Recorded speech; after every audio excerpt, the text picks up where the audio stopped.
Okay, welcome. I am Heather Pierce Campbell, the legal website warrior. I'm an attorney and legal coach based here in Seattle, Washington, and serving online entrepreneurs around the world. Welcome to another episode of Guts, Grit, and Great Business. So I'm super excited about our conversation today. I have with me a friend. We met. How did we meet initially? I believe through Awarepreneurs Through Paul for that. Zelizer. Yeah. Yes. Yep. So Mm-hmm. Paul, who is one of my favorite people, introduced me to Julie Wolk. So Julie, welcome. I'm so Thank happy to you. have I'm you. really happy to be here. Oh, it's going to be so fun. This conversation is so timely. And for folks that don't know Julie, so Julie helps hardworking women coaches, consultants, and healers transform a business that drains them to a business that sustains them. In fact, she's a firm believer that if we step off the obsessive productivity hamster wheel and tune into nature's rhythms, we can grow more sustainable lives, businesses, and even a better world. She helps her clients slow down, get super aligned, and create better boundaries and solid systems so they can find more time, energy, and money in their business. A lifelong nature freak, she has 20 years of experience turning vision into reality, plus a chronic illness, a toddler, and a six-figure business despite a pandemic. So she's a total expert in streamlining, strategizing, and finding the simplest pathway forward.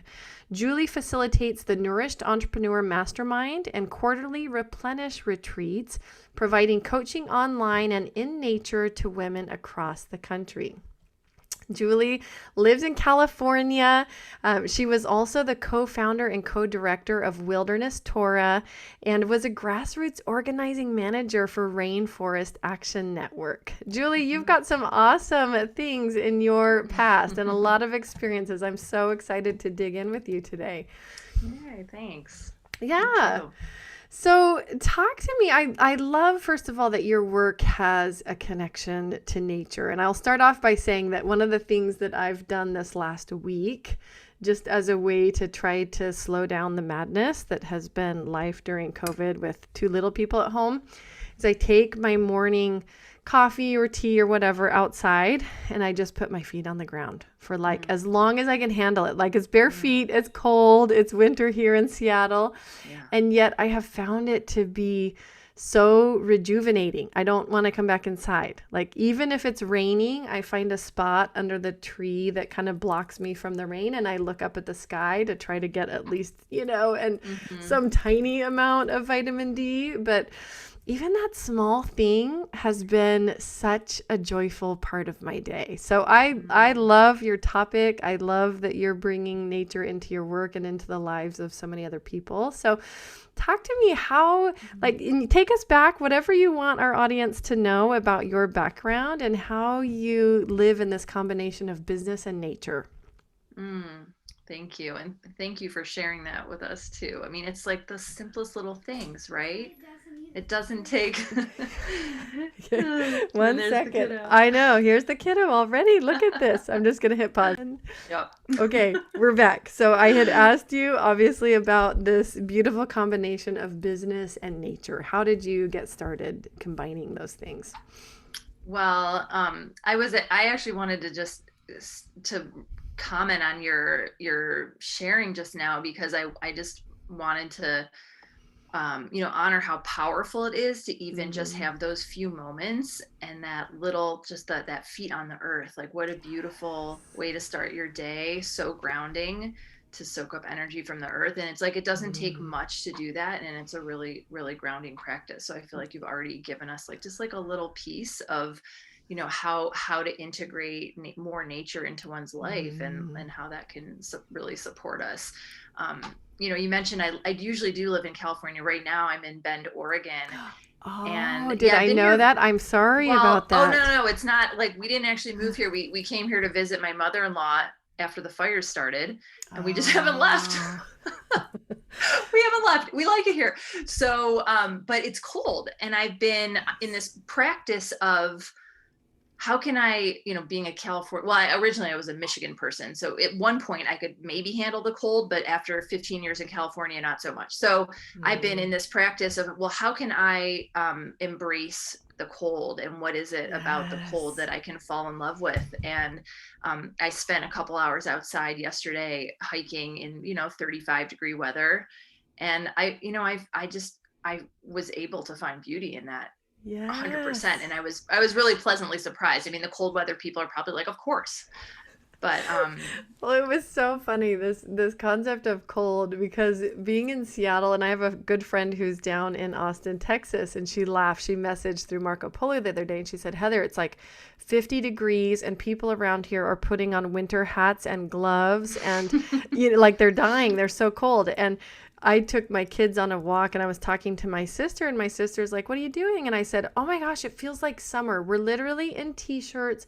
The sun is out. I had taken like everything off so that my arms were out. It just felt amazing. And she goes, well, how warm is it? And I looked on my phone. I literally thought it was going to be upper 60s or maybe even 70. yeah. Go upstairs. There's number two. For those listening, that was the second child that's popped in the middle of this interview, waking up from nap. That's my 3-year-old. So I looked at my phone, 52 degrees.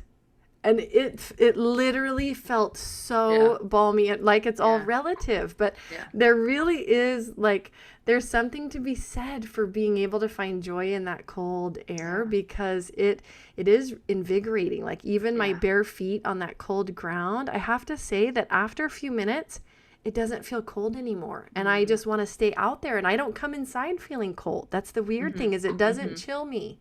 So there's something really, really nice about it. Yeah. Yeah. And it sets you up for a good day, I imagine, right? Is it? Yeah. Well, it's just that, and I think any time you can incorporate, first of all, some outside air and something like that into your morning. For me, I've really been missing the light because our days are ending so early.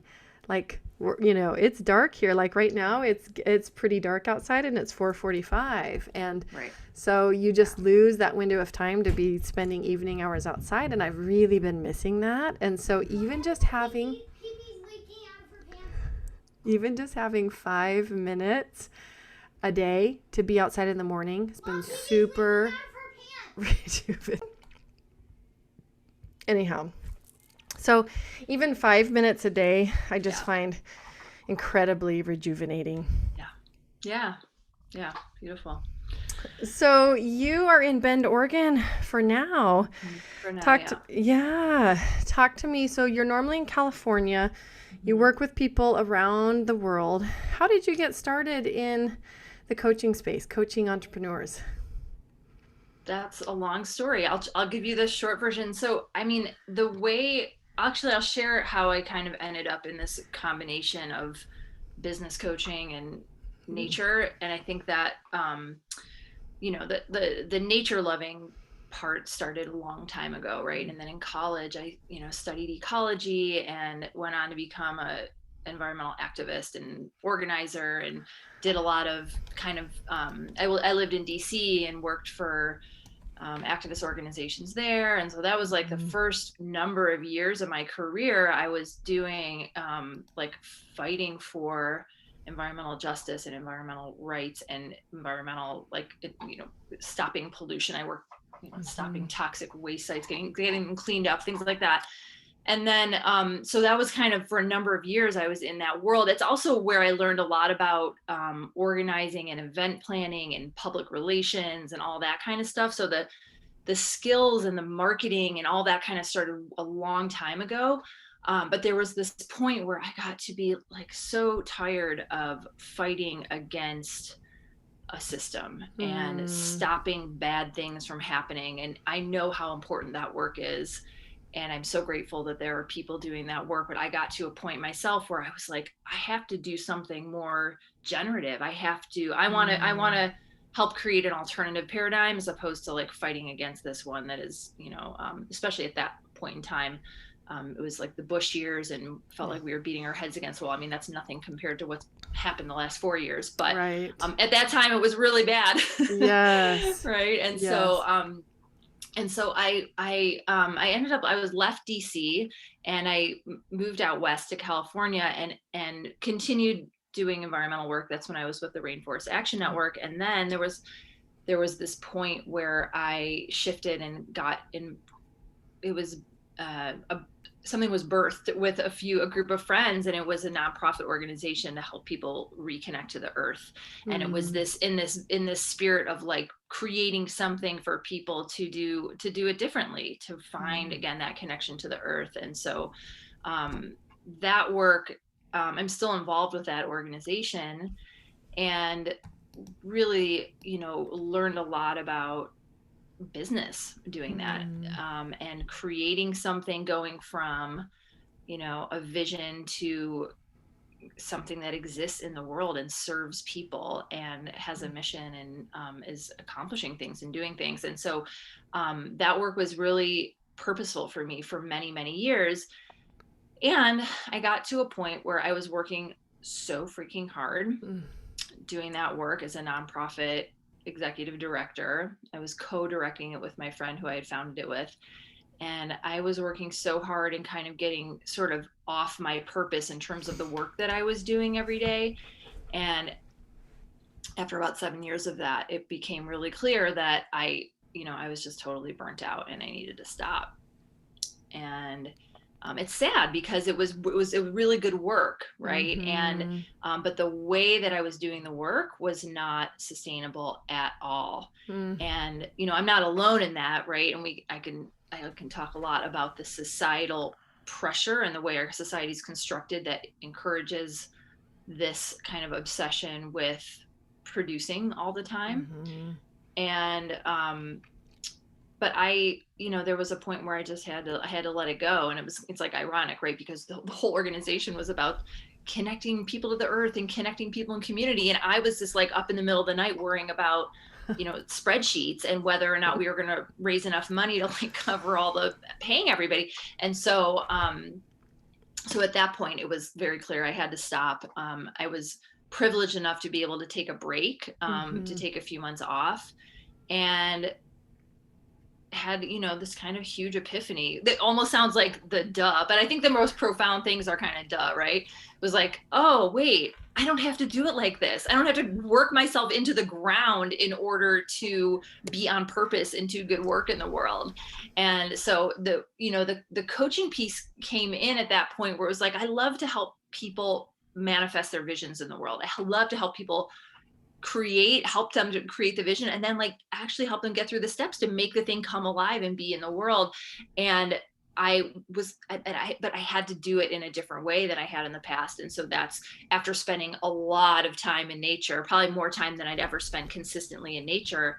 It was like, oh yeah, it's nature's rhythm. There is a way that we can sync up to this better, and to buck this insane system that we're under. It's not easy. I mean, it's hardly like I'm perfect at it, right? But that's where this idea for a business that brings together, a purposeful business with actually managing it, running it, doing it in a more sustainable way that's connected to the earth's rhythms. Well, and I think it's such a unique twist, because it's one thing to be able to appreciate nature, right? Like one of my favorite things outside of working and being a mom is finding adventures in nature with my family, with my kiddos, even something as simple as taking them on walks and looking at the leaves in people's gardens, like whatever we can accomplish close to home. And yet taking it to like a step further of like, what can nature teach us about being in business? I feel like that's a really, really special twist. So I'm excited to get into that more, because I know you have a whole system, like the 7 biggest leaks of time, energy, and money or whatever. So I'm super excited about that. And I am still wanting to revisit this concept about sometimes we have to do something like into the ground until we have our ahas or our moments of like, oh my gosh, here's how, like, we have to do it differently, or here's how we can do it better. Because I think, unfortunately, it does often take people getting to that really hard spot of literally forcing a decision of, am I going to keep going? And if I am, I can't do it this way. And like, why is that? Is it, I'd just be really curious your personal insights, whether it's from your own journey, whether it's from working with all the people that you've coached, like why it takes things getting so hard before sometimes we realize, like, I guess with total certainty that something has to change. Right. Like what? Yeah. I'll speak from my experience, but I tend to work with people who are, similar. And so maybe, and I know that you're also kind of a hardworking, overachieving type like I am. And so maybe you can tell me too, if this resonates for you. But I find that with, in particular with people who are like, our MO is to work hard, hit the goals, make it happen, and do it right and do it really well, that there's a part of me that doesn't want to give up. There's a part of me that wants to succeed. And I know for some people, it's also, how does this look, right? I run into that too. There's an ego piece associated, did I accomplish the goal? But a lot of it is just this patterning that we have where we just like continue that instead of like thinking about, wait, does the goal still make sense? Is this supporting me? Is this still aligned with what I even want to be doing with my life? And then being able to take a step back. Our tendency is to just like kind of keep on pushing through until we make the thing happen. And this is something that I've learned over time is there's definitely a personal pressure that we put on ourselves. Absolutely. But that personal pressure comes from living in a society that values hard work and productivity over humanity and connection. And a lot of that is actually rooted in white supremacy as well. Right. I mean, there's been a lot written lately. I mean, there's an article by Kenneth Jones and Tema Okin about the 15 kind of hallmarks of white supremacy in organizations and businesses. And one of them is urgency. One of them is perfectionism, right? And one of them is this idea that more is better, essentially, that producing more is the goal, right? Yeah. And so this is so deeply ingrained in our society. And then we grow, I grew up in a like a smaller society where it's very important to do well in school and all this, right? Upper middle class upbringing. And so there's all these ways that it's just so ingrained to do this hardworking thing. And so people get to this point of burnout, and then it's like too late and you have to stop, and you have this big epiphany. And what I would love to do is to like catch people before that happens, right? And I feel like that's my mission now. It's like, you don't have to get all the way to that point. So what I want to do is reach people who are the type, right? You're the type that works hard. You can feel this isn't probably not so great. And like, maybe there's another way, right? Maybe what you're doing isn't so aligned with what actually you want to create in the world, and how we can even change the world, because we're not going to change things if we just keep like pushing hard and driving. Like, that's not going to change the world. That's not going to change how we do business. This is the same pattern that destroys the environment, right? This hard work, this overconsumption, this do more, have more, be more. It's also contributing to the like buying more and destroying more. I mean, it's all the same energy. So if we want to shift how the world works, we have to unplug from it ourselves. And it's not easy, like I said, but we have to become aware so that we can start to unplug from it. Well, I love the beautiful overlays of these other concepts that I hadn't even thought about, like how they inform our approach to work, like the relationship to white supremacy, or, and definitely, like, I understand my own upbringing and the whole, probably a lot of the same programming you got about school being important and good grades and all of that stuff. I feel like the trick in business, and I think, because nobody starts off like knowing everything that they have to do to have a successful business. And so it's this long process of kind of layering on, right? You layer on this teaching point, you layer on this teaching point, you layer on this other thing you have to do to help run your business. And it like you do that for so long, and I think you reach a point where you then have to go through this unlayering process, right? Because you have to shed what is not yours. You have to remove the layers that are not actually a fit for your business. You put them on there because somebody told you to, or you thought that you needed to learn that particular thing, or right. And so I feel like there's kind of this evolution that I see a lot of people go through, where there's some point where you really take ownership of what you're creating. And sometimes you're doing that in the midst of a breaking point, right? Of like, okay, like I'm so far down this path that is not working, because it's this process, like you said, of pushing too hard. It's the pushing energy versus the creation energy, or even the receiving energy of like being open to what shows up. And there's something, as hard as that is, there's also something really magical about reaching that point and reaching that space and turning what you've built so far into something that has a lot more intention and thought behind it, right? So it's like a little bit of a challenge to like want to prevent people from reaching that point, because you want them to make the decision with so much clarity about what path they are choosing that there's no more questioning themselves about it. Right. Does that make sense? Totally. Yeah. And I mean, I think without any friction, right, people aren't going to make change in their lives. I guess I'm like, let's just do it before the point where you literally have to like quit your business, right? Well, right. Exactly. Where you just walk away and. Right. And people do that. I mean, it happens all the time, right? Like we know, I don't remember the statistics, but like so crazy percentage of businesses fail after the first year or so. It's just like, it's too much. Well, and even those statistics aside, looking at current statistics, right? Like 1 million women in the workforce walked away from their work in the month of September alone. Right. So, I mean, even other statistics aside, it's too much. So I think the conversation is so necessary. Right. And something you said really triggered a thought in me, which is that so when you learn all these things, this business coach says this, and this marketing person says this, and all this, I should do this and this, and then there's like the shiny, ooh, that looks good, maybe I'll try that. And you're like, you layer all the things on, and I found that sped up, like everything was kind of amplified during the pandemic and all this crazy year, that even more, there was just more like, you got to do this. And if you want to save your business, you got to do this, pivot, right? Like all this, even more incoming, right? And so people are like layering all this stuff on. And what's happening is that it's too cluttered up, and we stop listening to ourselves.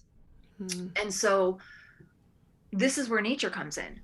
Right. This is the thing, is that when you've gained some insight, you've learned some things, you've got 20 different people telling you what to do. I'm not saying throw it all away. I'm not saying throw the baby out with the bathwater. There's plenty of great marketing strategies out there. We don't want to just be like, oh, I'm not doing that because somebody told me it would work. It's more like, okay, so you've got some ideas, you've been doing things for a while in your business, you know what's working, what's not working. And you have to take that pause. You have to take that step back to listen to yourself about what to do next in your business, right? It's like, what do you do when nobody really knows the answer, and certainly nobody knows the answer for you, right? That's and right. I don't mean throw the baby out with the bathwater, but I mean like take your information in, and then take that step back and really feel into your own intuition about what the right next move is. Is this marketing strategy feel right to me? Can I change it in some way or make it feel like my own? Is this, what should I be focusing on right now? And so the reason I take people on retreats and take them out into nature, or send them out into nature, depending if we're virtual or in person, right?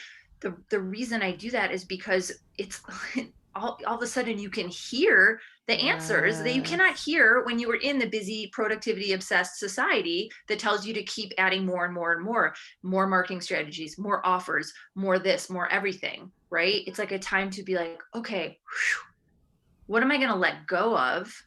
And then what am I going to actually focus on that feels right to me, that feels aligned to Mm. me. What, so then that's, so that to me, that brings it full circle back to like why nature, you know? Yes. Well, and I love the way that you worded that just then, and I don't know exactly how you said it, but this basically the relationship of nature being the mechanism where you create the space, right? You Yeah. create the time for them to slow down and take that pause and listen. And I think that is crucial, and it's really challenging to achieve in most Hmm. modern day lives. And so, yeah, it's just a beautiful combination of being able to associate that pause and that reflectivity or that ability to reflect with nature and a ritual or just taking that time. And Right. I'm sure, especially as you go along coaching your regular clients, that that's somehow regularly incorporated, if I were to guess. Yeah. Yes. And, often people, whenever, we're on a retreat and people go out into nature for a couple hours, they almost everyone comes back with some kind of commitment to do that more often. Right. Yes. But it doesn't have to be that complicated. Like you already said in the beginning of our call, like the 5 minutes you take in the morning with your tea and Mm-hmm. putting your feet on the earth. Right. So, it, and I'm also, I'm like the last person to do something every day. Like I don't think I've ever done a practice every day. I'm just not that person. Yeah. And so I also, and especially during these times, like we can't put pressure on ourselves. Like I'm going to go and spend 30 minutes sitting quietly in nature every single day, whatever. If you can't do that, I don't do that. Like I can't do Yeah. that right now. I also have Yeah. a toddler and all that business. Right. Right. But, you do what you can to take that space. And part of the reason again that I do retreats is because it requires people, like, you put the money down, right? You're gonna do it now. But people don't take, it's for that taking the step back and committing to it, saying like, oh, I am going to Yes. take these 3 days to like step back and listen and slow down and strategize and Mm-hmm. streamline and let some things go and do business smarter so that I can save time in the long run. Because again, when we're doing this, when we're sped up and doing it quickly, in the Mm-hmm. day to day of our business, that we're not thinking about these bigger picture ways that we could actually be more aligned and more strategic in how we do our work. Yeah. Well, and I think the power anytime, like you do with your clients, like other business coaches do, where you create space for people to transform either an aspect of themselves, an aspect of their business, even the way that they think about something in their life or their business. Like for me, I recently led a group through this little program that I launched. It's called the Leap Lab. And it was a morning practice that we all did at 6 a.m. together for 2 weeks, knowing I knew full well the likelihood of people continuing that on their own was probably not that high, right? They paid money, they showed up every day for the 2 weeks, and so that was awesome. But what I was hoping is that they would take one or two things away from that Mm-hmm. morning ritual that we did together that they could do on the fly anytime they thought about it, right? And Yeah. even making those small shifts, I think, and probably like you teach your clients, even those small shifts of being able to reflect and be quiet and pause for ourselves can have huge Yeah. results. Yeah. So, talk with us a little bit about how your work has evolved. I know you work with people around the world. Obviously, right now, I'm sure it's largely, if not exclusively, online and through the interwebs. Who are your clients? What kind of work are they doing in the world? My clients are generally identified coaches and consultants and healers and other service-based business owners. So anybody, Mm-hmm. if you're selling products, I don't know that much. I mean, you could probably learn a lot from this episode, Widgets. but Yeah. it's yeah, not my specialty. But it's this kind of hard worker set, right? So Mm-hmm. generally, I'm working with people who I need to tell them you need to take a break, not the people who are kind of swimming in indecision. That's Yeah. another kind of gift, not the one that I am best suited to helping people with, probably from my, because of my own experience. But they're doing incredible work. A lot of my clients are also doing work to help people reconnect to the earth, whether it's through like food and nutrition, or whether it's actually taking people outside, or whether it's running a Mm, nature school, or doing some kind of like earth-based healing practice. Not everybody, but I do tend to, and I've worked with landscapers. I tend to work with people who definitely connection to the earth, who desire to have a deeper connection to the earth and want to swim in a community of people who also have values like that. yeah. No, I love that. And I'll just pause for a minute. I'm getting a little slowdown in our feed, like your voice is coming through like a little Hmm. bit slow. We Oh, could just okay. we could just turn off the video component. I can still publish the video, but we could just turn off the Okay. video component of it and see if that helps the audio recording. So why don't we try that? Okay. I'm gonna do Okay. my stop Okay. video. There we go. And we'll just continue with the Okay. audio and see if that helps our audio quality. Okay. Um, Okay.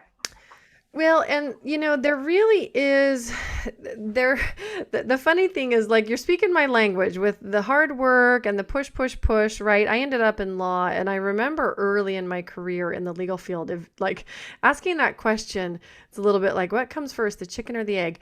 Does this industry just attract a lot Hmm. of kind of hard pushing type A behaviors? And I think the answer is yes. And then it layers on, right? It compounds the problem. And I think there are Right. plenty Right. of other industries that do that, right? And especially when you Yeah. have Yeah. top achievers and people who are goal oriented, I think it's really easy to end up a ways down that road. Talk to me about where your clients are at so that for people listening, right? And again, we're talking about not pushing ourselves to the point of exhaustion or, the place in the road where we throw in the towel or we give up, but what are they experiencing right now or on their path when they intersect with you that makes them go, "Oh yeah, I really need to talk to Julie or I need somebody like Julie." What is their experience inside their business? Right. Yeah, that's a great question. And I have a couple of stories I can share, and I do want to say, because as entrepreneurs, I do feel that we have more flexibility and freedom to do business how we want to. Whereas if Mm-hmm. you're working at the law firm or if you're Yes. working at the nonprofit, right, there's a whole nonprofit culture. There's a whole Yes. law firm culture. And I'm not saying that can't be changed and that, it needs to be changed, but in the entrepreneurial world there is of course this huge element like the broy, like, do it more, post every day, like, hard driving, the hustler wins the fight. I mean, there is that presence, Mm-hmm. and it's a pretty loud presence, but I feel that because especially as small business owners, like without, we have the decision to do it differently, right? It's easier for us Yes. to unplug and say, yeah, we're going to do this differently. And so, for example, I have a longtime client who is actually on her second business now. But when we first started, she was an event planner and really had grown a business very quickly, was had actually gotten to six figures in revenue and was booking clients and doing great work. And she all at the same time, like she was working so hard Mm-hmm. with zero help. She wasn't taking home nearly enough of that money because she wasn't charging enough. She was overgiving, undercharging, and overgiving. She Yes. had a hard time. I mean, she was doing every logistic for everything, and the on the awesome side is like quick growing business. She had a lot of good word of mouth marketing. Like it was amazing. It was great, right? And this woman is like, again, high achieving, hardworking, super bright, super amazing woman, and she needs help like slowing down, just the same as you do and I do, right? Like someone to say like, hey, let's take a step back and look at how you're doing your business, and let's make it easier. Because what I tend to work with people who are like just working too hard for their money, Mm-hmm. that Mm-hmm. song, that 80s song always gets in my head when I say that. And now it's probably in your head too, listener. Um, It's so good. It's so good. yeah, so yeah, but that's the thing. It's like they're clients, there's money, but you're just working too hard for it, right? Yeah. And so when this woman came to me, it was like, okay, it was just a flurry. Everything was just moving super quickly, and it was exciting and it was exhausting. Yeah. And one of the big shifts that she had was just being on a retreat and like having the experience of slowing down and being like, oh, I can take a step back from this, Mm. and this is my business, I get to do it how I want to, actually. Right? Having that realization, it just doesn't, you don't have to just go on autopilot, you can be really intentional about how you create and craft your business. So she, I helped her figure out what are the roles that she needed to give away and how to find that person, and what are the rates that are actually going to serve her and her clients, and what what are the systems that she needs to create so that she's not reinventing the wheel every time, and Mm. all these different pieces. And how does she focus who she's working with, so that, because she also had this problem of like clients who were too, who were just kind of wanted too much. They were the kind of Yep. high maintenance kind of clients. And so like getting really clear on who are the people and who aren't the people, and whose values are aligned with you and whose aren't. And I remember she like fired a couple clients. She's like, this isn't working for me, right? She tightened up. She started giving herself, events, you're working on the weekends, right? And so oftentimes, so she started, okay, well, Monday and Tuesday then has to be the weekend, right? Just starting to implement those things Yes. where she hadn't before, and just really shifting both the structure of her business, but also that mindset, because so much of this is mindset too. Like we haven't Mm. even gotten to that part, right? This whole thing of having kind of poor or leaky boundaries, as I call them, in your business. A lot of it, when you overgive and undercharge and see clients when you actually don't want to be, because you want to be with your family or outside Yeah. or whatever. It's not just a matter of putting something on your schedule. It's also a matter of these kind of underlying shifts that we have to make in terms of how we think about ourselves, how we value ourselves and our time. Whether we think we're worthy of people paying us X amount, all these different pieces that kind of underlie these different beliefs that underlie the behaviors that we do that end up hurting us. So there's this whole other layer of work that we need to do as well, to shift the underlying beliefs so that we can make changes to our, it's like, oh, make a schedule change. Sure, it sounds great, but are you going to actually do it? No, not until Mhm. you actually shift the belief that says, my time isn't worth it, or I have to like give these people so much, or they're going to leave or something, right? This kind of a scarcity fear or whatever it is, right?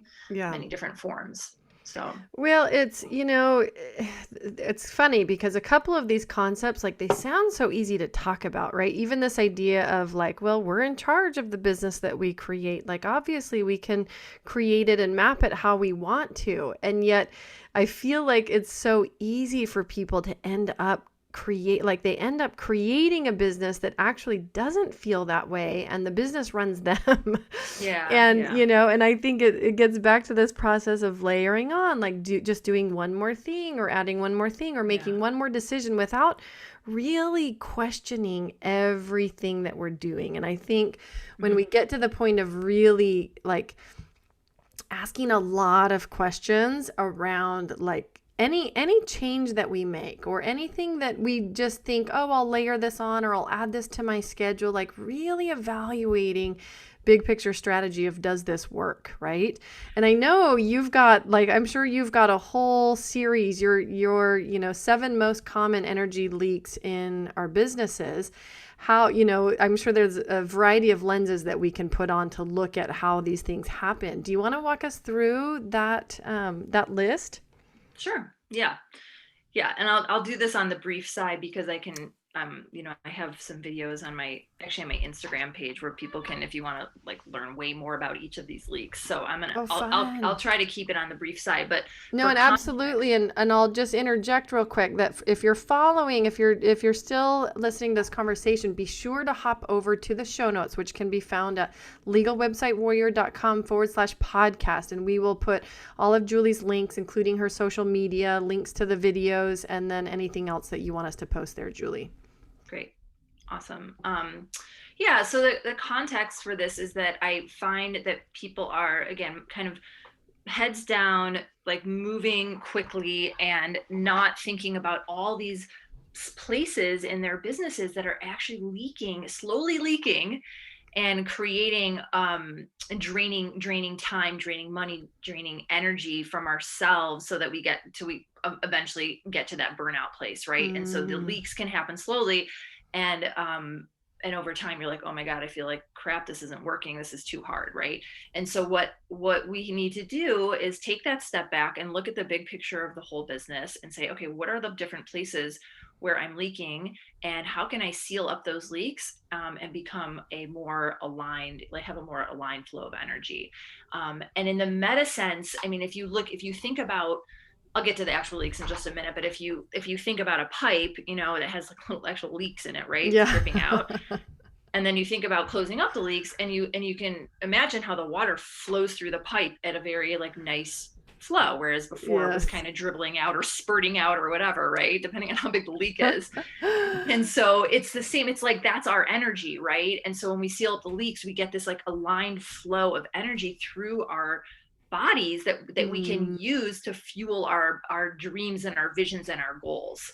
And so these different leaks that I'll share will help you seal up and create that more aligned flow, which is really what I call natural productivity, right? Because yeah. in our society, it's like this hamster wheel productivity. It's like more and more, add more things, do more, do more, do more, all the layers you were talking about, right? Mm-hmm. And that is this kind of robot productivity where we don't honor the ebb in the natural cycle, right? And the natural cycle has active phase and resting phase, day and night, summer, winter, right? It's just like that. But this productivity that our society promotes is like the more never stop productivity. The kind of productivity I'm talking about is what comes when you are aligned and the leaks are sealed up and there is energy flowing through you to do your work, right? And I'm sure you've probably felt that, when Yes. you're really on purpose and aligned and things are going, it's like you have this natural energy, right? Yep. Yeah. So that's what we're going for. So the first leak actually is primary in a lot of ways, because the first leak is kind of like your purpose leak. And Mm, this is a big piece of what I do with clients is we look at the business model itself. It's like, are you doing the work that you're really meant to be doing, right? Are you using your gifts in the way that you're meant to be using them? Or are you doing work you don't really like? Or are you working with clients you don't really like? Or are you offering too many different things, right? Is your business yes. model kind of, oh, I have this and this, but it doesn't all connect, and some things are working and some things aren't, but you're putting a ton of energy in and you're trying to market 10 things and it's exhausting, right? So Oh, and there's yes, and if your heart's not in it, if you're not really like being able to work from your purpose, I would say it's even more exhausting. Oh yeah, exactly. I mean, that's why it's the first leak that I talk about it, because if you're Yes. misaligned in your purpose, you're not gonna be excited about your work. And guess what? Growing a business is hard work. Like, Yeah. I'm not saying I don't ever want people to think like, oh, we can make it easy. It's not easy to run a business. It's No. not. But there are things we can do to make it more easeful, right? And you are Yes. going to have to work hard, but you need to have the resting, the ebb, in order to fuel the flow, right? So we have to have this kind of balance in our lives. We can't just keep going. So, right. So the purpose piece is so important, but people will say, I can't do that because, if I stop seeing these clients, the money's going to stop, right? There's all these reasons we give.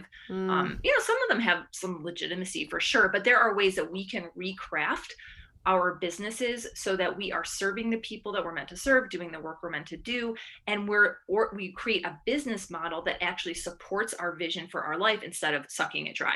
yes. Yes. So many leaks to close up there. A simple one for people to do is letting go of a problem client, right? Mm, Like, yes, redesign your whole business model. That's going to take some time.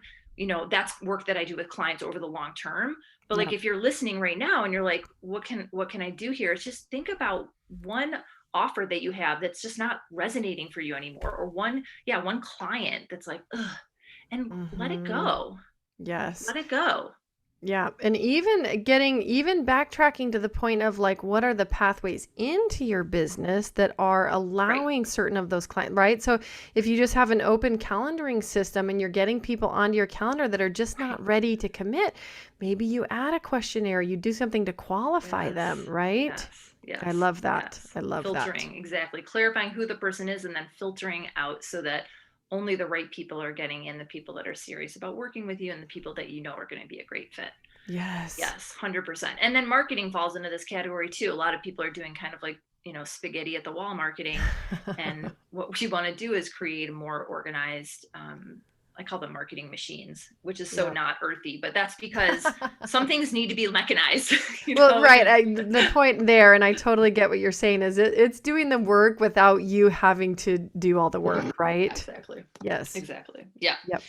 Yeah. So that's a big one. That's the purpose or the focus leak. And then um, the second one is around time and calendar. And, briefly, this one is one where we try like to do something and we get foiled because we just let the other thing creep back in. Yes. And sometimes it takes a lot of practice and a lot of underlying shifting to really create a new kind of way of working. But I'll give you a really quick example of a client who um, her she has a young daughter, and maybe like 5 or 6, and her mornings were super busy trying to get her, this is like pre-pandemic, trying to get her kid off to school, eat breakfast, all the things, right, and get to start clients at 9, right? And she was Mm-hmm. an ecotherapist. And this might sound silly, but like honestly, she did one small shift in her schedule. She started her clients at 10 instead of 9. Yeah. And like it was a game changer for her. She's like, Yes. oh, I have an extra morning hour in the morning to be with my daughter and have a nice breakfast with her and get her off to school and not be like rushing to my first client, right? These little things, right? And Yes. she actually ended up raising her rates too, because it allowed her to actually just ditch that client to like not add it in somewhere else. I mean, you could just add it somewhere else, but you could also say, hey, what would it take? This is the third leak is not having the right pricing, right? And so she decided to raise her rates a little bit, so that she could just have one less client per day, right? Yeah, So that those are some smaller, simpler shifts. yes. Well, and I love those. And sometimes it takes somebody else asking us that question before we actually will ask it of ourselves, Yeah. right? And Yeah. it's just challenging because when you're in it and working the best way that you know how, sometimes we simply aren't able to spot these things about our own Yeah, businesses. of course, right. Yep. And if you worked a 9 to 5 before, maybe you still think you need to work a 9 to 5, Right. right? There's Right. just these things that we just integrate and we don't even realize that. That's why it's awesome to have coaching and community, because it's like, oh, hey, you're doing that Yes. thing. You don't need to do that, or you could do it different. Oh my Oh, I God, love this little that. thing, right? Yes. So yeah, and I mean, I'm also big on creating what I call a self-care first schedule. So really putting in what you need to feel like on a daily, weekly, monthly, annual basis. What do you need to feel whole Mm, and healthy? And of course, you do your best to do it every day or whatever the practice is, and you're not perfect and we're not perfect, and that's fine, but you're orienting your schedule so that you're putting the personal stuff, the self-care, the family stuff, the whatever's the most important goes in there first. mm, And like for me, that's my health. I have a chronic illness. yes. It's my health, it's my family, and then my business. And Yes. that's Oh, how it's got to be. well, I'm so glad you raised this. I mean, I can say from a personal standpoint, like, I have not done that well. Like, self care first, like, what? You know what I mean? It's Yeah. kind of like, self care is the thing that really ends up last on my schedule. It shouldn't, but it does. And I think a lot of people can relate to that. Yeah. Do you mind pausing on this topic for a moment and telling us a Sure. little bit about your own journey in regards to self-care and doing this with a chronic illness and being mom? I Yeah. know you're mom of a little person as well. Like, there's so Yeah. much there. Yeah. There's so much. Yeah. And I have certainly gotten better with it over time. Mm, And it's a work in progress always. yeah. And this pandemic and this crazy year has definitely thrown a wrench in things, right? And so, Yes. um, for me, what this looks like, again, I try to, my practices take a long weekend and really unplug fully and be with my daughter. Mm-hmm. And at least 3 days, like Friday, Saturday, Sunday. Some weeks I take Mondays. And so it just depends on, what's going on. But and then I tend to, kind of go for it during the week, like Monday through Thursday. I'm like, okay, 10 to 5, I'm going for it. I have to say, I think having a kid makes it easier in some ways to just have the boundary. Yeah. I have better boundaries now that I'm a mom than before. Mm, Like I stop, I stop at 5 and I'm with her, and so it's that's helpful. I will say yeah. that. What Um, would you say to people who are struggling with setting that boundary, right? There's so many yeah, people right now that are working at home.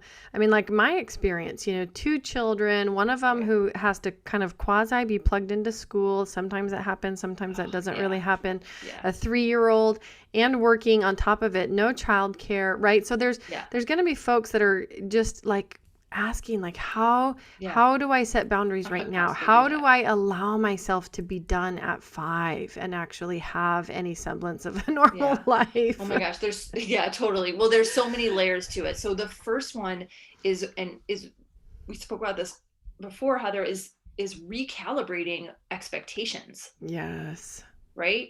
Especially now, always, Yep. because the high achiever, hard worker types, like we have really freaking high expectations of ourselves and what we're going to get Yes. done, and then our society tells us you're going to get this much done, and this is what success looks like, and yada yada yada. So first of all, it's like recalibrating what's actually possible, and trying to detach the ego part of it, of what I think I need to create, from like what do I really need to create, what's really most important for me in my Yeah. life, and then setting goals that are um inspiring, and like get you excited to do the thing, but aren't going that are still doable, that are still Mhm. reasonable. And again, especially now, so first of all, it's just like, be easy on yourselves, people. Like, this is intense, this is hard times that we're going through. This is so not normal or easy. And Yes. so it's just being easy on ourselves and letting go of some things. There's a way that I think we can get really, this is an opportunity to get really precise in what we are doing and not doing in our businesses, and say, you know what, Yes. this one marketing strategy is working well for me, I'm just going to do this, right, and forget the other stuff. And this is like an old trick, but I learned it like a million years ago. The 5 Ds, people have probably heard of it, but it's like ditch, delay, delegate, um, downsize, or do. Right. And I go through Okay. my to-do list constantly. I'm like, do I really need to do this now? Do I Yes. really need to do this so big? Could I do a little version of this? And I'm constantly triaging my to-do list with this in mind, right? And so it's like, like a nice little hint, right? We can sometimes, oh, I don't even really need to do this. Screw it. Yes. Is this deadline self-imposed? Like, does anybody else care if I get it done by next week? No, fine. Do it in 2 weeks. Do it next month, right? So part of it is just being easy on ourselves, and shifting our expectations, and ditching, delaying, downsizing, whatever you need to do. Yeah. Oh, I So love that. that's Well, a big piece of it. yes, the other thing that I love, going even back to this concept of scheduling in self-care, like it struck me because right now, like my days mushed together. I'm sure there's other people who, may be listening to Yeah. this that go, oh my gosh, yes. Like there are literally some days where I'm like, what is it, Tuesday or Saturday? I can't tell the difference between these days. Yeah, totally. Right. And Yeah. but I think because one of the shifts that I need to make is literally scheduling my downtime. I haven't done it Uh-huh. because the weekends became my overflow time, right? But the Uh-huh. problem now is I think that if I were to schedule my downtime, I'd have an easier time really mustering what it takes to stay focused during the week or the hours that I set during the week Yeah. to get the work done. And so that's Yeah. something that I'm like, I wonder if things would shift for me if I just scheduled the downtime Yeah. first and really stuck to those boundaries so Yes. that my work time, I could really say, okay, Heather, this is it. This is all you've got. You better Yes. focus, because I'm finding Yeah. that my focus has really lagged. 100%. And this shift, that the ebb has to fuel the flow, like that we have to Yes. rest, and that's going to fuel the action. And there's a bit of trust that has to happen first, to say, I'm just going to carve it out, and I'm going to not do the thing that I was going to do this weekend. I'm just going to carve it out to not work. Yep. Right. And there's a little bit of a leap of faith there initially, but I would be really curious, and maybe we can check back in, like, what does it look like, if you, and for people listening, what does it look like to just have the full weekend, to have the full unplug? And if you have kids, I just heard this woman saying, it was kind of she's not a business, it wasn't even a business thing. There was a woman named Christina Rasmussen who was talking about parents and having spaciousness to oneself. And it's hard for me to have like time totally alone. But Yeah. if I'm with my daughter on the weekend and we are alone for a couple hours and I don't have an agenda, I can be really present with her. Yes. And that can still be really nourishing, and parenting is easier when you're present with your kids anyways. Yes. So you can still have downtime. It's a little different, I know. She's 2.5, but like you can still get that feeling of presence and focused on something joyful as a even as a parent too. So Yeah. I think we can do that with our kids too. And so that's yeah, that's um I think just taking the leap and doing it and trusting that the ebb needs to Mhm. fuel the flow is a big piece of this also, for sure. I love that. I love that. I feel like there's so many ways that we all can be evaluating right now, like what we're doing. Are our boundaries clear? Because even though things have gotten squishier, like there's so much overlap, I feel like the thing that saves us is boundaries. Yeah. Right? And it's really challenging to have those. So it's like you have Hmm. to double up on the boundaries to be able to enjoy yourself when you're doing whatever it is that you're Yeah. doing. Yeah. So Julie, for folks that are listening and want to connect with you, where do you like to show up online? I have a fairly new Instagram account, Okay. and I'm Julie C. Wolk on Instagram. So you can find me there for sure. You can join my email list on my website, juliewolkcoaching.com. And I also wanted to share with people that I mentioned retreats. I'm Yes. hosting one in January, and it's called the Replenish Retreat. It's an annual retreat. This year it is, I'm calling it virtual ish. It's certainly not live at the retreat center I usually do it at, but this is for women entrepreneurs who need a break, right? And Yeah. our goal is to slow down, streamline, and strategize for more time and money and energy in your business and your life. Mm. And we're going to do that while getting outside into nature for quiet reflection and listening to Mother Earth. We're going to move our bodies, we're going to do some art, and you're going to get to like connect deeply with amazing women. I've been doing these virtually actually, and they've been awesome. And we are not on Zoom for like 3 days straight. That's not how it is. I Oh, even encourage people to rent an Airbnb or a hotel room if they can get away. yeah. And so, and for people who are listening to this, we have a special code for your listeners Oh, to get $100 off of that retreat. So, it's Heather P. yep. So if you go to my website, juliewolkcoaching.com, and find the retreat, it's easy to find, and you can sign up for it, and you can get $100 off as well. It's in Oh, that's mid-January. amazing. And just so folks who know that are listening, because we have to disclose it, that is an affiliate code. But it saves you money. So that's awesome. And Julie, so generous of you. Yeah, I know that so many women, oh my gosh, actually the thing that caused me to launch my little Leap Lab experiment was being in circles of women where yeah. women were just reaching burnout repeatedly, Mm, and I know you and I were talking, um, even I think it was before we went live, but I can't remember now, about, September, a million women leaving the workforce, yeah, in September alone. And yeah, so this issue of burnout is huge. So yeah, if you're a woman and you're listening, I highly recommend you check out Julie's work. I just love the way that you approach your coaching, Julie, tie in these concepts of nature and natural rhythms. I feel like it is a constant journey for myself to remember these things and to not push myself so hard. yeah. So I know that others out there need to hear this as well. And we will share, I know you're also working on a quiz, which we will share that link if you get that live. We're happy to Yes, share it that was in supposed to be ready today, but you know how things go. Sometimes you it doesn't know, happen quite in this is a time. no So, stress zone. This is just a no stress zone. yeah, I just wanted to mention it because people love quizzes, and that will be available yeah, in the show notes as well. So if you're listening, be sure yeah. to check that out at legalwebsitewarrior.com/podcast. Julie, I've so enjoyed connecting with you again. Any final thoughts for our listeners? You've covered a lot of ground, and there have been some amazing insights shared. Any final words that you'd like to leave us with? I would love if everybody who is listening would make a tiny commitment to spending just a little bit of time in nature today or Mm, tomorrow. And even if it's like Heather, just putting your feet on the earth bare feet for 5 minutes, mhm. And even if it's, maybe you don't want to do barefoot in the snow, but even if it's cold out, going outside and not even going on a big like run or exercise or anything, just being present with the natural world for 5 minutes, 10 Mhm. minutes, however long you have. And just because it's these little tiny commitments that get us going, right? So Yes. just try one 5 minute, 10 minute little experience in nature. Just feel your senses, slow down, feel your senses, take some deep breaths, feel the earth under you.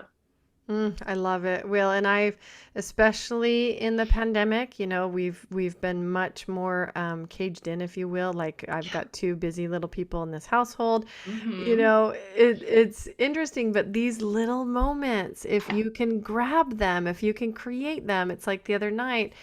I noticed that the clouds had shifted and the sky cleared, and I looked outside the window and it was bedtime, like it was kiddos' bedtime.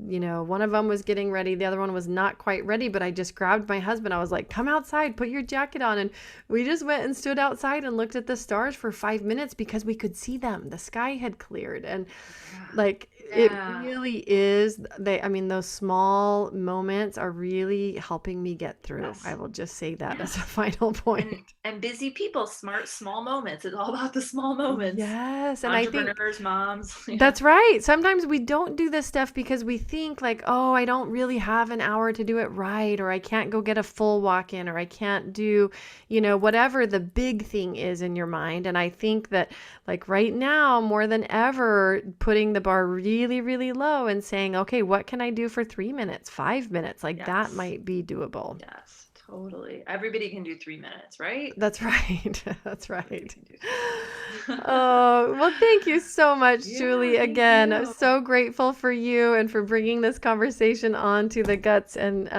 Grit, and Great Business podcast. If you're Yeah. listening, please pop over to Apple Podcast or wherever you listen to your podcast and give us a rating, give us 5 stars. We'd love to have your support in sharing this with others who might be interested in the same types of conversations that help entrepreneurs build thriving, sustainable businesses. Julie, thank you, and we will talk again very soon. Yes, thank you so much, Heather. Take care. Okay, bye bye. Bye.